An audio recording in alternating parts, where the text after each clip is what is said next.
الكريمة اللهم إنا نسألك علما نافعا ورزقا طيبا وعملا متقبلا. Inshallah. We'll start in the next few seconds, inshallah.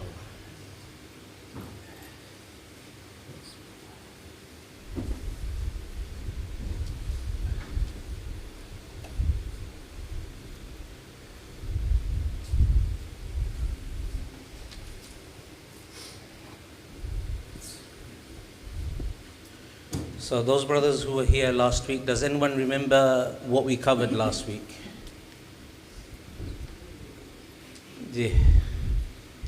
Awais Qadri, was it Surah Falaq or Surah Nas that we covered last week? Surah Falaq, MashaAllah. Brother, beat him when you go home, okay? Let me ask my pastor. Al-Bayyina, la hawla wa la quwwata illa billah. Can anyone remember? I would get worried if brothers come to the class just to get some good sleep. Abu Zubair, do you remember? Surah Alaq, Jazakallah khair. MashaAllah. Iqra' bismi rabbika alladhi khalaq. MashaAllah. Okay, I really got worried. MashaAllah. If brothers are coming here to get sleep, I hope I get the reward of you getting the sleep. But we should also try to pay attention, inshaAllah. Okay? MashaAllah. I'm disappointed. Okay. So last week, we actually got up to خَلَقَ الْإِنسَانَ مِنْ عَلَقٍ. I think that was the verse that we got up to. Allah subhanahu wa ta'ala then mentions اقرأ وَرَبُّكَ الْأَكْرَمِ الَّذِي عَلَّمَ بِالْقَلَمِ عَلَّمَ الْإِنسَانَ مَا لَمْ يَعْلَمْ. These are the first 5 verses to be revealed. Inshallah, what we will do is, this is what we'll cover up to here. In the beginning of the surah, we get Iqra. And again, Allah subhanahu wa ta'ala repeats the word Iqra, right? Read in the name of your Lord who has created. And we also get read, Iqra, read, and your Lord is the most noble or most generous, whatever the translation of Al-Akram that we go with. Why would Allah subhanahu wa ta'ala use the same word twice? Allah has already used the word Iqra once already, and now on the 3rd verse he starts with Iqra again. Importance. Yeah. Most of the time where there is a repetition or where there is a rhetorical question, like وَمَا أَدْرَاكَ, like this rhetorical question, Allah subhanahu wa ta'ala is doing ta'keed here. He's giving emphasis to something, or he's pointing out an admonition to something that is severe.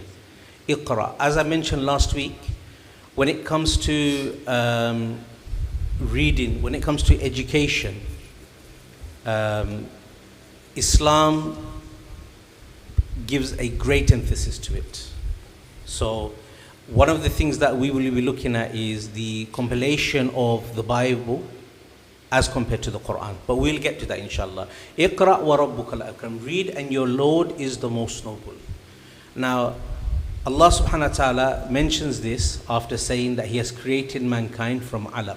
What is the significance of saying that Allah is the most noble? That's not good translation. Most generous, the one who's most giving in bounty. Why would Allah subhanahu wa ta'ala need to mention this name of His, Al-Akram? Why not any other name? After He mentions that He has created us.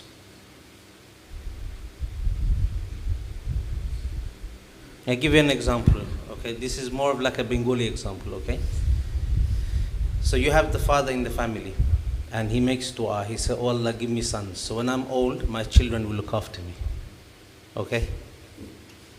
So the man has got 5 kids, and someone says, MashaAllah, you have 5 children. You're so lucky, all your kids are going to look after you. You don't need to worry. Someone has got 5 daughters. Oh, so sad. You got 5 daughters. Which one is going to look after you? This attitude that parents have, that I'm going to have children, I'm going to have loads of children. And I say that because my grandfather, he was from what I remember, he was the 11th son, the youngest, and I think he had 9 sisters, okay? You can do 2 aside there, nearly 2 aside here, okay? Nearly 22, not too far off, okay? Obviously some of them passed away, some of them lived, okay? So in those days, that was actually a very small Bengali family, okay? But obviously now it's a big one. Having children sometimes for parents is a sign that I'm having children because I want someone to look after me. I want honor, I want this, I want that.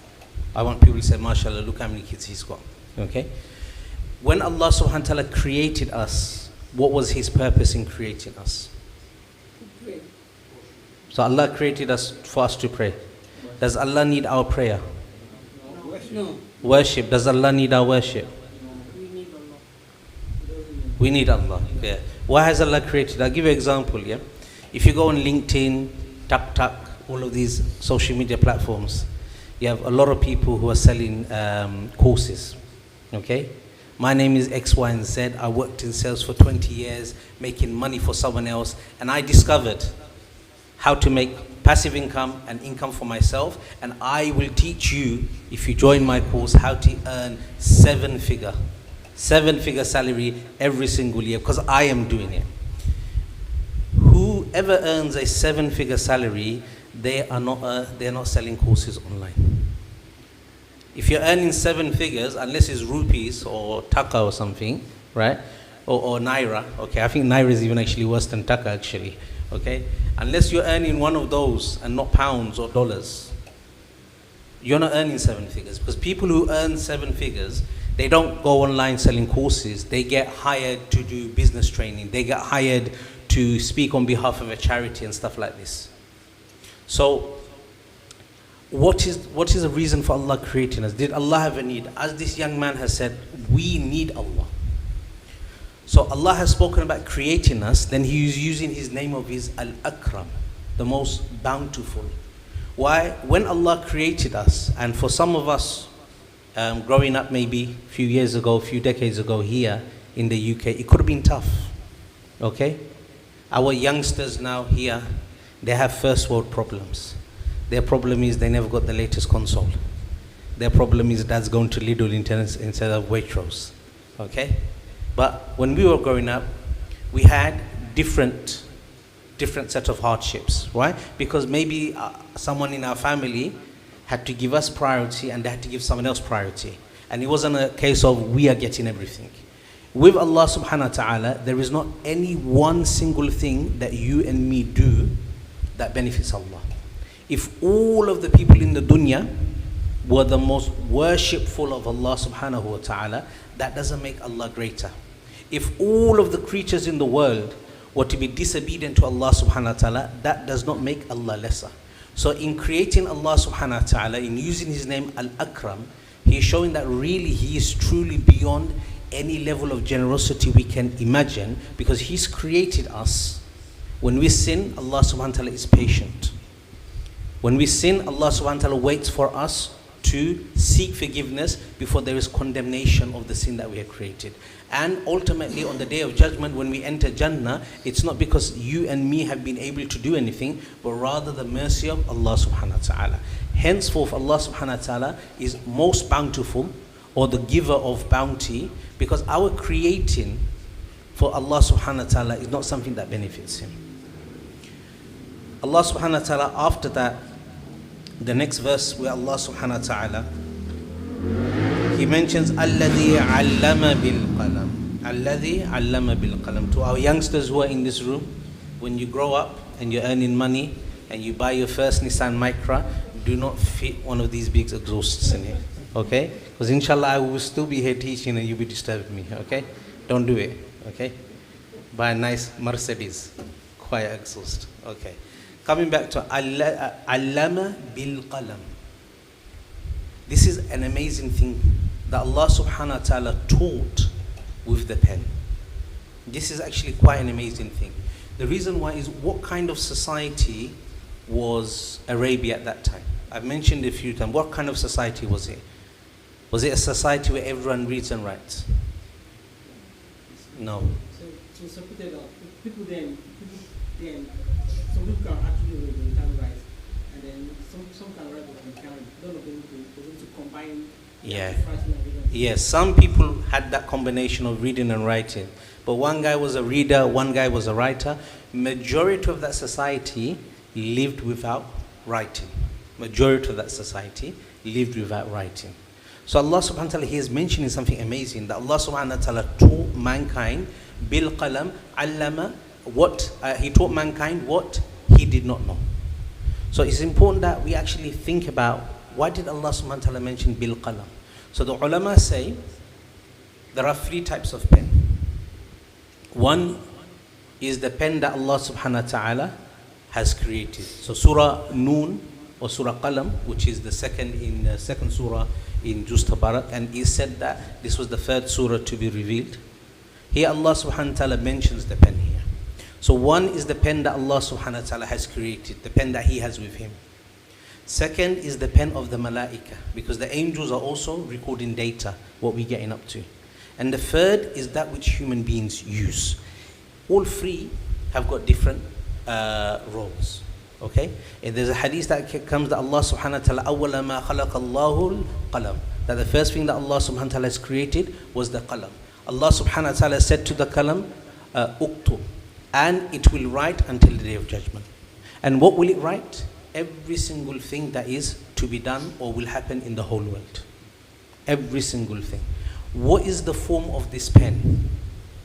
We don't know. We don't know. Can you imagine 1400 years ago, someone would mention that we will have computers? Can you imagine? Anyone? Okay? Whatever we see written on a website, or before the pen we had typewriters. Does anyone remember typewriters? Okay? I remember my dad brought us a typewriter, right? He brought it from second-hand Sunday market, dog market used to be called, in Tower Hamlets. He brought it from there, okay? And you press some of the keys, they will stick. It wouldn't come up, okay? It was really old second-hand one. And so my dad said to us, you boys need to learn how to type using a typewriter.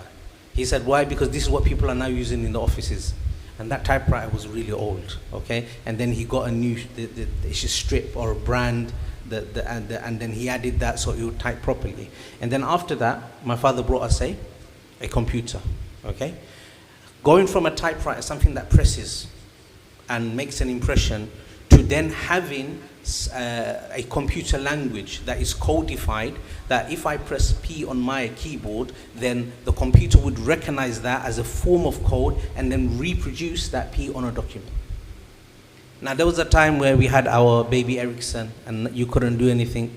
One brother's looking at me and thinking, what is baby Ericsson? It's not a character in a TV program. It was one of the smallest phones that you could get, and I had a baby Ericsson, okay? Right? And you couldn't do anything on that. You could just about play Snake. I don't know if Snake was on baby Ericsson, right? Okay? Now, you can use your mobile phone in the way that a computer is used. In fact, some mobile phones have a camera which is better than a £500-600 camera that you can purchase out there, and you can edit videos. There are people who are supposedly making millions using some type of Apple phone, editing all the videos, everything on there, and putting it on TikTok or on YouTube. This is how far we have come. So what is the pen that is with Allah subhanahu wa ta'ala? We do not know. Is it in the shape of a pen? Is it a pen? It has been called a pen, meaning that it's a tool for collecting or recording information. How do the angels record? We don't know. They have been described as being scribes. Okay? Kiraman, noble, katibin, writers. How are they writing? We don't know. How are they collecting data? We don't know. I had a fault in my car, and today I was messing around with it on my car. It's an old car, and I pressed a few buttons on the monitor screen, and on the screen it was collecting data, how many miles per gallon that I was doing, and I was shocked, saying that everything in the world that we have, even this rusty old car of mine, is recording data about me. Many of us, we go online, we do shopping, we go to Amazon, we go to this place, and suddenly we do a Google search, and the first few searches, the sponsored ones, are something that we were thinking of buying. Why? Because whatever we do online, someone is collecting that information about us and they're building a record of us. So writing, collecting information, what it is with Allah subhanahu wa ta'ala, how it is with Allah subhanahu wa ta'ala, we really do not know. So that is the pen with Allah subhanahu wa ta'ala, and that is still writing away. Then I mentioned the pen of the angels, and then the pen of us human beings. Okay? Now, who was the first who wrote with a pen. This is something that Mufassirun have mentioned. Who was the first? Okay? If we look at what is writing? That's a good question. What is writing? What do we call writing? I teach here in the maktab, and some of the kids, when they write, I can't figure out if it's a writing or drawing or what language they're writing in. But what is writing? What do we call writing? Form of communication. A form of communication. My child, 2-year-old, I give him a crayon, he eats half of it, and the other half, he draws something. And he draws a big circle, he says, Dad, you. Would we call that writing? Because it's a form of communication. Hieroglyphics is called hieroglyphics, not writing. Has anyone heard of, is it cuneiform? Where you have the lines, apparently from the time of Ibrahim alayhi salam. So there are many systems. Even our A that we have is the equivalent of the Greek alpha. And I remember watching this documentary. It was actually on the Arabic language, how our alif that we have, how it came to be alif. And then they showed a crazy system where it was actually it was the head of a bull first. And then over some time that got turned around, and then the sound of the alif was then reproduced by the Arabs as a line. So what is writing? There is some ikhtilaf or some difference of opinion amongst academics. But who was the first? Some have said that writing came from Adam alayhi salam, right from the beginning. And other ulama have said that no, it was sometime after Adam alayhi salam that Allah subhanahu wa ta'ala inspired one of the Anbiya to utilize this new way of recording communication. As our brother here said, writing essentially is representation of information. Whether it's representation of the sound, like we have in Arabic, or it's the representation of a meaning of a word, like we have in English. I've differentiated between the two. Why? Because English, one of the problems with English is that if you're a new learner to English, okay, you learn P-O-U-N-D, pound, R-O-U-N-D, round. And then someone calls you at home, you pick up your phone. You don't, because now the PH becomes an F. You pick up your phone, okay? Right? Then we have the TH sound. Then we have words which look the same. L-E-A-D, lead. L-E-A-D, lead. Okay? Live, L-I-V-E, live. L-I-V-E. And there's even more crazier ones like that. The way words are queen. Q-U-E-E-N. Why don't we say C-W-E-E-N? C-W-E-E. It makes more sense, right? C-W-E-E-N, queen. Okay? So we have, why is it castle with a C, but queen is a Q? So our English language really represents the meaning of something rather than the sound of something. So I've digressed a bit. We're going to come back to this qalam. So we spoke a bit about the history. In terms of the pen itself, the qalam that is with Allah, some of the ulama have said that Allah subhanahu wa ta'ala created 4 things with his own hands. Now what does the hands of Allah mean? We do not know. Why? Because the hands that we have are creations or created things, and Allah subhanahu wa ta'ala laysa kamithlihi shay, that nothing is like Allah. So if you talk about the hands of Allah and we're thinking hands, that is not what is, that is not a representation of Allah. He says Allah had created 4 things with his hands. One was the qalam, the pen. Anything else? Adam alayhi salam. Anything else? His arsh.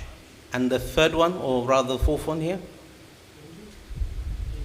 Angels, no. Heaven. One of the heavens, Jannatul Adn. The original Eden, Jannatul Adn, Allah subhanahu wa ta'ala created that, okay, with his hands, according to that. Allah subhanahu wa ta'ala has mentioned quite a bit about the pen. Why was it that Rasulullah sallallahu alaihi wasallam was illiterate then? Why was the Prophet sallallahu alaihi wasallam ummi? So we'll ask this young man and then we'll ask the other young man. So then the Quraysh would think that that Allah made it and not him making up verses. Why would someone need to be illiterate to do that? So then that's a miracle. But you can also have a miracle in terms of written writing. No? Does that negate the miracle somehow? Maybe. Okay. Abu Zubair? Same thing. Okay. Yes. Abdul Kabir. So Allah has knowledge of everything that is happening and that will happen over time. Yeah. So to me, from what I've read, it actually has to do with maintaining the originality of the book and then to show to the world that Muhammad can read or write, and to show that he was actually inspired by Allah. Because the Bible has been tampered with and it has lost its originality way back. So it actually shows that this man was sent by a divine creator who is Allah. So that's why he couldn't really do that. Okay. All right, let's go with that. And I think that's what everyone has said, right? Was the Prophet sallallahu alaihi wasallam before revelation of Iqra known for being somebody who was eloquent? He wasn't. There is only probably one line of poetry or a few lines of poetry that attributed to Rasulullah sallallahu alaihi wasallam. Whereas in those days, if you were someone who was a poet, then you were done. Okay, it's like in our time, all these youngsters here, they listen to this mumble rap and this rubbish that they listen to. But actually, these people who utilize words in that way are highly respected. Okay, they may rent out mansions and cars to do videos in front of, but they're highly respected for what? For being able to utilize words in a way that rhyme. Yeah, someone says a few words and says, "Oh, did you see that guy drop some bars, you know?" But he hasn't done anything. He's just rhymed, the word with, pour with chore and stuff like this. He hasn't done anything. But being eloquent with words throughout history has been something that has always been applauded. Even until our time with evil people like Hitler, right? Hitler was known. He was short. He had many defects. But one thing that he was really, really good at was stirring the emotions of people through speeches. Now, if you ever hear some of his speeches, to me it just sounds like the same as the rest of the German, like someone using 2 or 3 words and shouting and saying the same thing again and again. But to researchers who looked at the way he spoke, his body language, have said that he had some charisma. So coming back to this thing, Rasulullah sallallahu alaihi wasallam definitely did not have that and was not known for that. However, after Nabuwah, Rasulullah sallallahu alaihi wasallam started then saying these amazing verses that stupefied those people who were experts in rhyming, right? Tufail ad-Dawsi, who was the leader of the tribe of Abu Hurairah radiallahu ta'ala. Okay, Tufail ad-Dawsi, he was known for being a poet. So when he entered Mecca, they said to him, "There is a madman amongst us. Be careful, he will bewitch you with his words." So what he did was, he was going to go to the markets, he put a bit of wool in his ear, or something in his ear, okay? And he said that he's not going to bewitch me. Why? Because I can't hear anything, okay? It's like, our children, they close their eyes like this, and they say, "You can't see me, daddy," okay? So he was saying the same thing. I'm going to put something in my ear, and he won't bewitch me. And as he's walking to the market, he's saying to himself, I'm a bit of a don when it comes to words. So what am I getting scared for? I'm going to listen to him and I will know whether he's making these words up or it's divine. So he takes it off. He hears the Quran and he comes into Islam. This was the impact of the words of Rasulullah sallallahu alaihi wasallam. We again and again have spoken about Iqra being the first verse to be revealed. Isn't that the case? Our Quran that we have now is not the chronological order of revelation. The Quran that we have now, it's not. And Rasulullah sallallahu alaihi wasallam was someone who did not know how to read and write. Because he didn't know how to read, he himself could not directly access primary texts that he can read. Because he did not write, he did not have any means of compiling anything. Who he has written an essay? Everyone's shaking. One man putting his hand up. 2. All the adults like, essay, what does essay mean? Okay? I'm pretty sure we've all done an essay, okay? right? Whether it was to, what do you call it, to persuade our father-in-law so we can marry his daughter, love letter, whatever it was, right? We have written something. When we write an essay, do we write it one time and say, that's it, job done? Is that it? Do we write it just once and we say, how many times, what do? We read over it. Sometimes we start with the end. My conclusion is, I'm a genius. Now let me collect the evidence. Sometimes we do the introduction right at the end. Sometimes we do introduction in the beginning. Sometimes we write the antithesis. Sometimes we write the thesis of our argument. And then after we've done all the different sections, what do? We then compile it and put together and say, this is better, that is second, that is third. There is no evidence, or there was no ability for Rasulullah sallallahu alaihi wasallam to do this. The revelation of the Quran was as it was. When me and you read the Quran, and I'm talking about English translation here, does it not make sense? Does it not make sense? You got to remember that was not the order of the revelation of Quran. I'm now going to contrast it with something else so we can appreciate Quran a bit more. The New Testament, or the Bible that we have, okay, let's not go with versions here. We're going to have too many versions, okay? The New Testament, or the New Testament that we have at the moment, does anyone know how it was written or who wrote it? Yes, Brother Abdul Kabir. According to those people that knows about it, I think according to it was written by different disciples of Jesus. It was written by different disciples, okay? Yeah, probably Luke, this person. And the funny thing is, he said so thing. So he came from different sources and he now probably gathered the whole thing as a whole. Okay. It wasn't actually his work. Yeah. Nobody knows who wrote the Gospels. Nobody. There is no evidence that there was someone called Luke who wrote the Gospel called Luke. Were these the words of Isa alayhi salam? Isa alayhi salam could not have been crucified and then written about his own crucifixion. So the Gospel itself, first and foremost, they appear to be eyewitness accounts. Is the Quran an eyewitness account? The Quran is not eyewitness account. The Gospels, the Quran in its compilation was meant to be one codex, was meant to be one collection. Why? Because from the beginning of the end, it was revealed to Rasulullah sallallahu alaihi wasallam, and Jibreel alayhi salam in the last year gave him the final way it should be, that Fatiha in the beginning, Surah Nas at the end. Can someone tell me, were the Gospels planned like this? The Gospels have got the writings of Paul. They've got the 4 main Gospels in there, and they got other texts in there. There is no evidence that the person who's the author of what is Luke, or the author of John, or the author of Matthew knew that what they were writing as an eyewitness account would be included together with other texts. The Quran is consistent. There is no contradiction. If you read the different Gospels, because they were written in different eras, they contradict with one another and they change in the ideology of what Isa alayhi salam was considered to be. There is a really great book written by Bar Ehrman called Jesus Misquoted. Okay?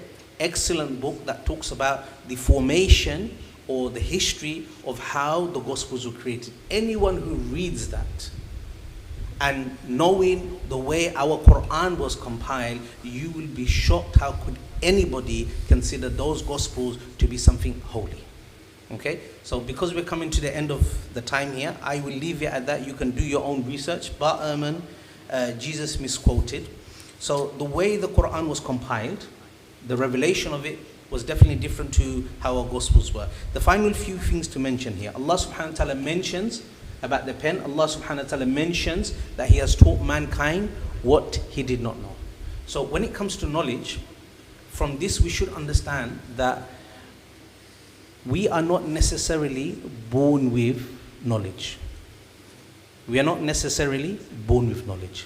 Knowledge is something that we acquire over time. There are certain things that we are born with, instincts, okay, what we may call fitra, a disposition to the worship of a single unique creator. That's called fitra. But many of the things that we acquire in life, perhaps our understanding even towards Islam comes from the way we were brought up and what we studied and what we learnt. Okay? And many of us, we've learned from different teachers who had different methodologies, different manahij, ways of looking at the deen. That affects the way we are today and the way we look at the deen today. Okay? To go against any prejudices or any biases that we may have, it's important as seekers of knowledge, we read widely. As seekers of knowledge, we read widely. When it comes to knowledge of Islam, there are two aspects to it. First is the aspect, well, three aspects to it. The first aspect is, who do we hang around with? The people that we hang around with, our teachers, the way we see they do their wudu, the way they pray, the mannerism that they have, the words they have, we will automatically pick it up.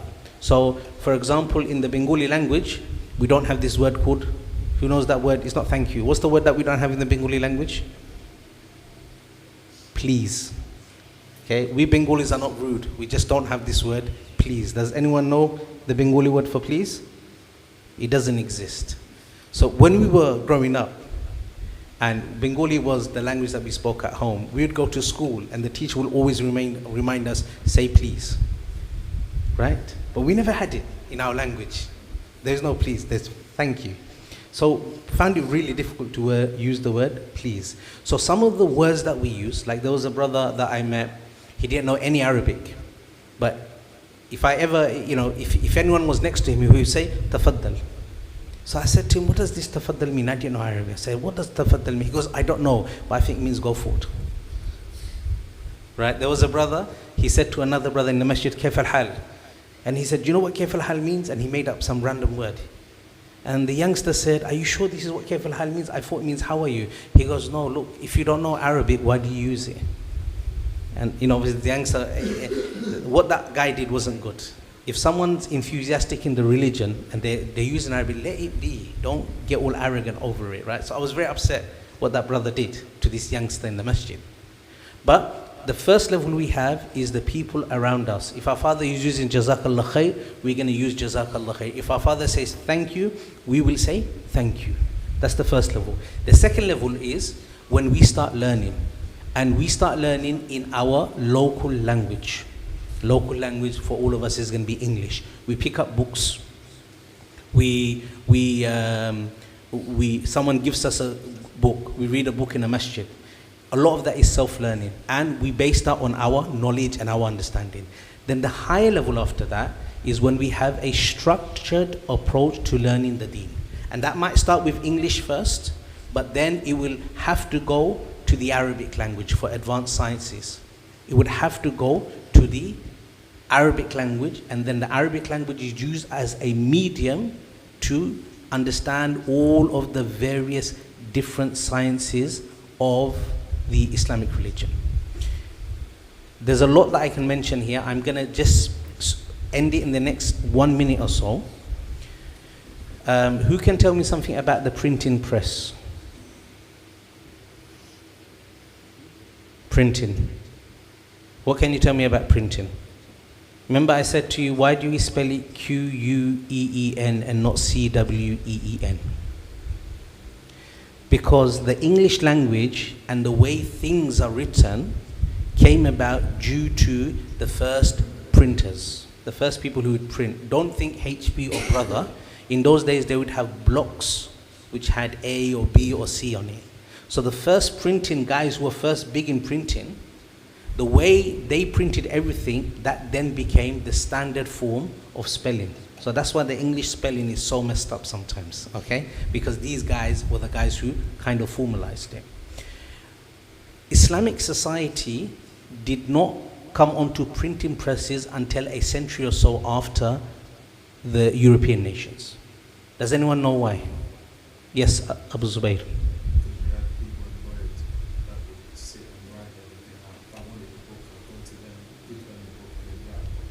Right.